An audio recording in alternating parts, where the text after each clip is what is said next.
This is a presentation of the Johnson & Johnson family of companies, worldwide video network.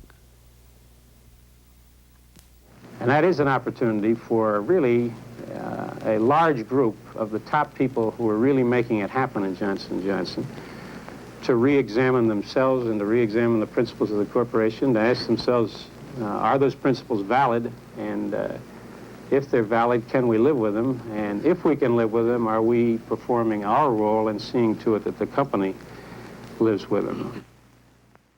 You know, one of the things that I find most interesting is this, what I would call and concept that's embedded in the credo, in that it raises the bar for all of us to look out for our patients, consumers, mothers, fathers, and our employees, and our communities, and our shareholders. It's not an and/or approach. Every paragraph has a series of must actions. It's not a wouldn't it be nice to kind of document. You know, it's a must directive. This gives people permission to say, I'm not comfortable with where we are. I'm not comfortable with the decision we're about to make, because let's go back to the credo and actually reground ourselves in what's important. How much do we invest in the long term of our business at the expense of the short term, or vice versa? These are decisions that you and your teams make every single day.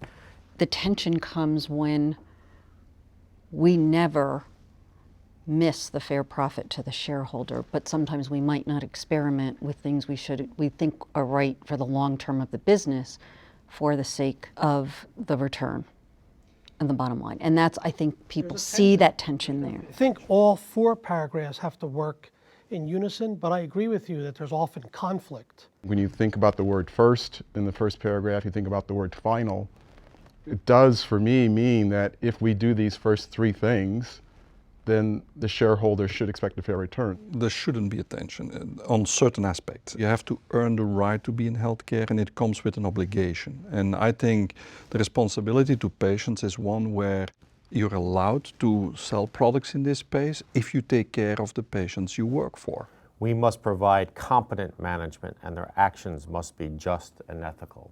You know, are we embracing that with all our leaders throughout the organization? When there are issues, it's typically because of poor management, and when the workforce is engaged and feeling good about what they're doing and purposeful, in large part it's the environment that the manager is creating to keep their workforce in the game with us. I had one employee ask me, the tax optimization program is consistent with the spirit of credo, where credo tells us that we must bear our fair share of taxes. Yes, we do put into play certain tax strategies, but think about what we can accomplish by doing that. What are we able to invest in new technologies? What are we able to contribute to the communities in which we live and work?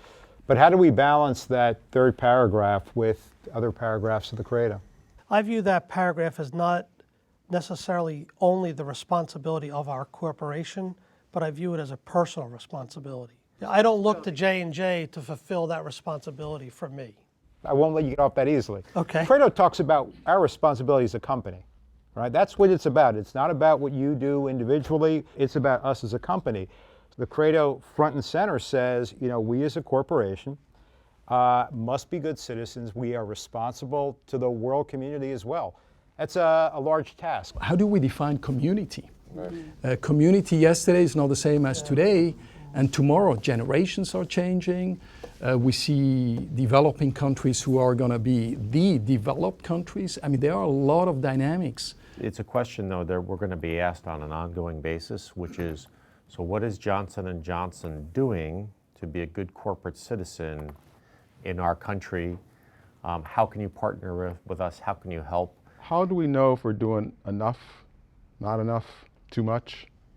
And this looks great on paper, but it's how you actually deploy it, and what happens when push comes to shove. When you have technologies which are blocking the world from getting better healthcare, then you don't do enough. So I think there is an obligation it's not always quantified in dollars, but if you own technology which can make the world a better place and you don't want to exploit that, give it to somebody else. We are more aware of the different challenges that exist in health, and therefore the responsibility that the company has to make the solutions, the services, the products available, that responsibility is of a higher level than it was before. To me, this is not only to be measured by dollars and investments.